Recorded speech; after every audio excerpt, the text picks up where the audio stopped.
알아두면 쓸데있는 돈 되는 부산 재개발 12월 1주차 소식 말씀드리겠습니다. 오늘 말씀드릴 알뜰도 두 개 들고 왔습니다. 서금사 5역 조원 분양 시작되었습니다. 3호 가든 시공사 해지 수순으로 총회에서 가결이 되었습니다. 두 가지 말씀드리겠습니다. 자, 먼저 첫 번째, 서금사 5역의 조합원 분양 소식입니다. 자, 서금사 5역이 12월 2일부터 1월 20일까지 50일 동안 조합원 분양 신청을 받습니다. 조합원 분양 신청 받습니다. 이번에 조합원 분양 신청을 하지 않은 조합원은 현금 청산으로 분류가 됩니다. 청산으로 분류가 됩니다. 앞에 한 분이 그 감정평가에 대해서 평가를 해달라고 말씀하셨는데, 이번에 조합에서 그 전체 조합원 2,300명 조금 넘는데, 2,300명 넘는 그 전체 조합원의 그 감정가를 책으로 만들어서 다 오픈했어요. 그래서 번지수만 되면은, 예, 이 집의 감정가가 얼마인지 다 나와요. 저도 가지고 있거든요, 그 책자를요. 예. 그런 조합은 못 봤는데, 저는. 처음 봤는데, 그런 조합은. 왜 오픈했는지 모르겠는데. 어쨌거나 지금 다 오픈되어 있습니다. 그래, 보니까, 이번에 감정가가, 서금사 5역의 감정가가, 그 조합원들이 많이 많았었어요.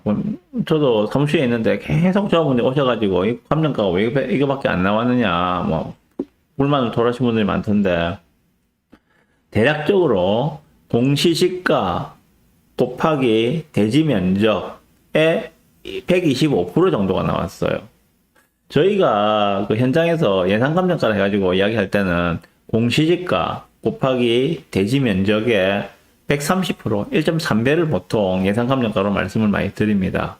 그런데 이번에 그 조합에서 감정한 걸 평균적으로 보니까, 물론 더 나온 데도 있습니다. 더 나온 데도 있는데 평균적으로 보니까 그 대지 면적 곱하기 공시지가 곱하기 1.25, 좀 많은 데는 1.3, 그렇게 대지 가격에 대해서 감정가가 너무 같더라고요. 몇 개를 제가 추려가지고 공시가하고 비교해보니 그랬습니다. 그리고 건물에 대한 감정가, 건물도 있을 거 아니에요, 그죠?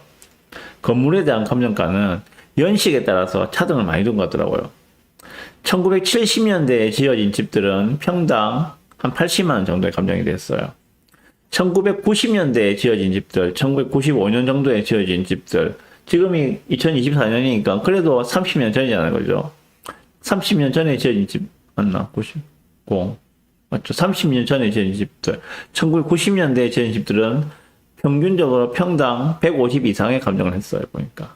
그 차이가 많이 나더라고, 보니까. 거기에 따라서 감정가 많이 갈라지는 것 같던데. 어쨌거나, 다른 재개발 구역에 비교해 볼 때, 다른 재개발 구역과 부산 시내 많은 재개발 구역이 있지 않습니까? 다른 재개발 구역과 비교해 볼 때, 감정가가 서금사 5구역이 특별히 낮다고 볼 이유는 없는 것 같다. 그냥 소소하게 나왔다. 그래 생각이 들더라고요, 보면서. 그런데 그건 일반 주택의 경우이고, 빌라 같은 경우에는 감정가가 되게 약하게 나왔습니다. 어떤 빌라는 공동주택 가격이 1억 2천인데 감정가가 1억 약간 넘는 수준으로 나온 그런 빌라도 제가 봤었거든요. 그리고 어떤 빌라 같은 경우에는 감정가가 8천 초반인데 한 103%, 1.03배 정도 한 그러한 감정가가 나온 빌라도 제가 봤었습니다.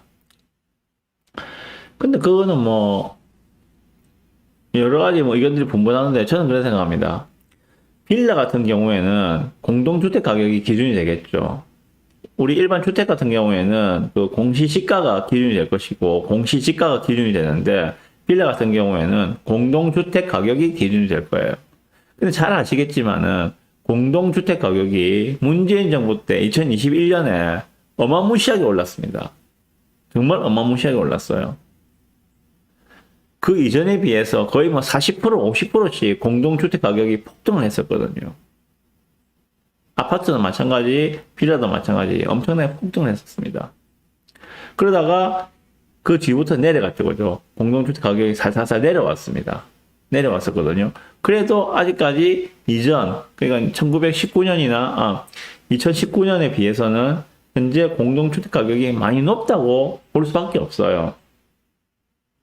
그래서 감정가가 빡하게 나오지 않는가. 저는 그렇게 생각합니다. 저는 그렇게 생각하는데, 모르죠. 뭐, 다른 분들은 또 다르게 해석하시는 분도 있어요. 빌라는 어차피 차지하고 있는 대지 지분이 적기 때문에 감정가가 많이 나올 수 없다라고도 말씀하시는데 예전에는 안 그랬거든요. 예전에 그러니까 이렇게 공동주택 가격이 폭등하기 전에는 빌라 감정가가 되게 잘 나왔어요. 되게 잘 나왔는데 이렇게 공동주택 가격이 폭등을 하다 보니까 예, 그 다치려면은 그 재개발 사고 안 되거든요. 그 공동주택 가격이 확 올랐는데 그걸 갖다가 기준으로 해서 감정가를 쳐주면은 너무 많이 받아가는 형국이 발생하게 되거든요. 상대적으로 주택 가진 사람들에 비해서 일반 주택을 가진 사람에 비해서 빌라 가진 사람이 너무 많이 가져가는 현상이 발생할 수밖에 없죠. 그러다 보니까는 빌라의 감정가가 좀 박하게 나오지 않았는가 좀 그런 생각이 들더라고요. 어쨌거나 전체적으로 성음사 5역의 그 감정가는 뭐 소소하게 나왔다. 좀 근데 문제는 지금 그거죠. 조합원 분양가입니다. 조합원 분양가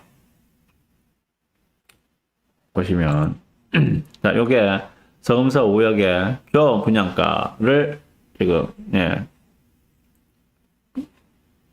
조합에서 발송한 자료입니다. 5구 타입의 조합원 분양, 5구 타입이면은 25평입니다. 25평이 4억 4,500. 84 타입 34.5평 나와요. 그럼 34평이라고 봅시다. 6억 2,700. 일반 분양가가 아니에요. 84 타입 조합원 분양가가 6억 2,700입니다. 99 타입 40평입니다. 40평짜리는 7억 3,200.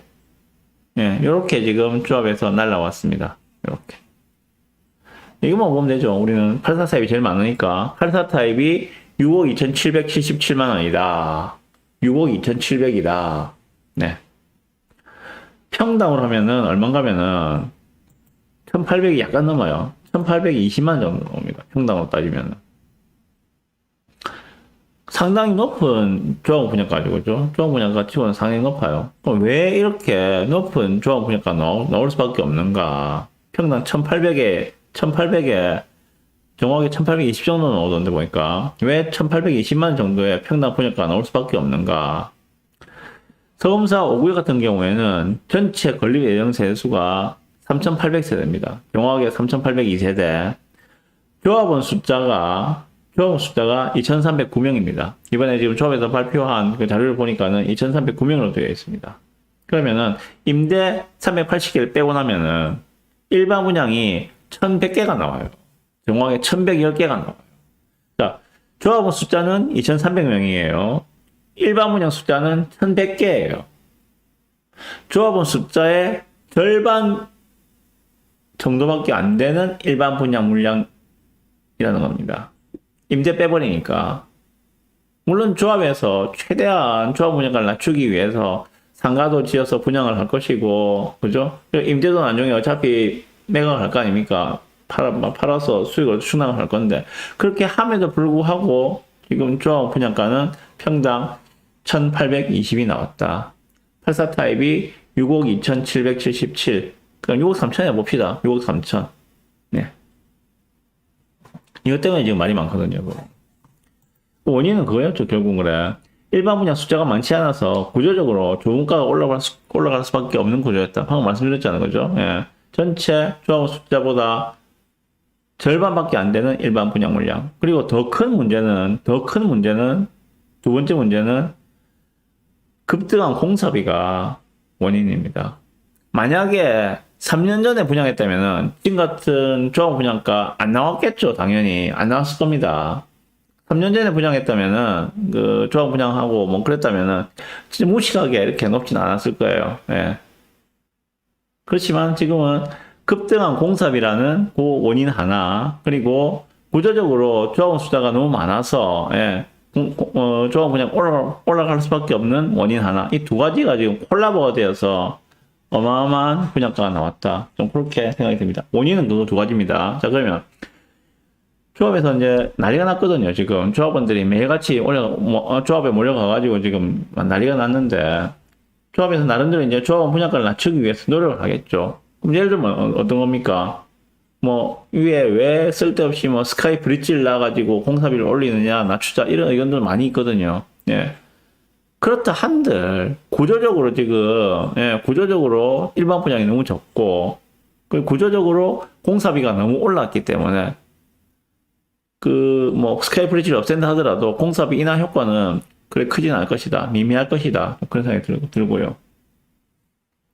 어쨌거나 조합 운영 신청 마감날이 1월 20일인데 내년도 1월 20일인데 그때까지는 좀 많이 시끌시끌할 것 같고 실망 매물도 좀 많이 나올 수 있지 않겠는가 생각이 듭니다. 어떤 분들은 뭐 차라리 현금 청산을 안 한다 이런 분들도 간혹가다 보이는 것 같아요. 그렇지만 현금 청산보다는 가능하면 저는 그 분양 신청을 하시는 게 더 낫지 않겠냐고 말씀을 드리곤 합니다. 타이밍이 저는 올 거라 생각하거든요. 어떤 타이밍? 예. 현재 급등한 공사비를 받아들일 수 있는 타이밍이 저는 올 거라 생각합니다. 적어도 서금사 5구역 같은 경우에는 일반 분양을 하려면은 아직까지 최소한 3년은 돼 있어야 돼요. 관리 처분까지 1년 걸리죠. 이주하는데 1년 걸리죠. 철거하는데 1년 걸리죠. 최소한 3년은 더 있어야지 일반 분양이 들어갑니다. 그러면은 25, 26, 27, 한 28년쯤 돼야지 일반 분양을 할 수 있을 건데 28년 정도에 현재 조합 분양가 평당 1,800이 그렇게 비싼 것일까? 그때쯤 되면은 어느 정도 올라와 있는 이 공사비가 받아들일 수 있는 시점이 아닐까 라는 생각이 들거든요. 어쩌면은 그 시기에 가면은 지금보다 공사비가 더 올라 있을 수도 있겠죠. 그러면은 지금에 올라와 있는 공사비는 충분히 어그리할 수 있는 그런 상황이 되지 않을까라고도 생각을 해봅니다. 그래서 가능하면은 분양을 신청을 하시라고 말씀을 드리고 있습니다. 네. 어쨌거나 급등한 공사비 때문에 뭐 이렇게 지금 조합원들이 많이 화가 나 있는 그런 상황들입니다. 그래서 지금 그 관건은 그런 거죠. 조합장님의 강력한 리더십으로 지금 분노하고 있는 화가 나 있는 조합원들을 좀 설득하고 이해를 시키고 다독거려 주시는 이러한 조합장님의 리더십이 절실한 그런 상황이 아닌가라고 생각이 듭니다. 근데 현장에서 들리는 이야기들은 그렇지가 않거든요. 예, 정말 좀 참담한 상황들이 이어지고 있는 것 같은데 그러다 보면은 또 내부적으로 분열이 생길 수밖에 없어요. 그래서 제일 우려되는 그런 건데 그러다 보면 시간은 더 지연되고 그러다 보면 조합원들 부담은 더 커지는 그런 상황들이 우려됩니다. 어쨌거나 서금사 5구역에 지금 상황들이 그렇게 되어 있는데 우리가 지금 여기서 이제 생각해 본 그런 것들입니다. 일반 분양 숫자가 조합원 숫자의 절반 정도 되는 사업성의 구역이라면 조합원 분양가 6억 이상이더라 라고 생각하시면 됩니다. 자, 그러면은 일반 분양 숫자가 조합원 숫자와 비슷한 구역이라면 대략 6억 밑으로 5억 중반대 정도로 나오지 않겠는가 라고 그냥 제 생각만 해봅니다. 그러면은 일반 분양 숫자가 조합원 숫자보다 2배가 더 많다면 조합원 숫자가 500명인데 일반 분양이 1000개가 나와요. 그죠? 예, 그런 구역이라면은 조합원 분양가는 5억 밑으로 떨어질 수도 있을 것이다. 그런 생각이 드네요. 예. 그래서 예를 들어서 초기 재개발 중에서 예를 들면 뭐 광안동에 있는 초기 재개발 구역들, 예, 일반 분양 조합원 숫자는 한 800명 되는데 일반 분양 숫자가 한 200개 나오는 그런 구역들 같은 경우에는 예, 진짜 어금니 세게 깨물고 들어가셔야 됩니다. 거의 1대1 재개발이라고 보시고 들어가셔야 돼요. 그런 데는 조합원 분양가가 되게 높을 것이다. 생각보다 많이 높을 것이다.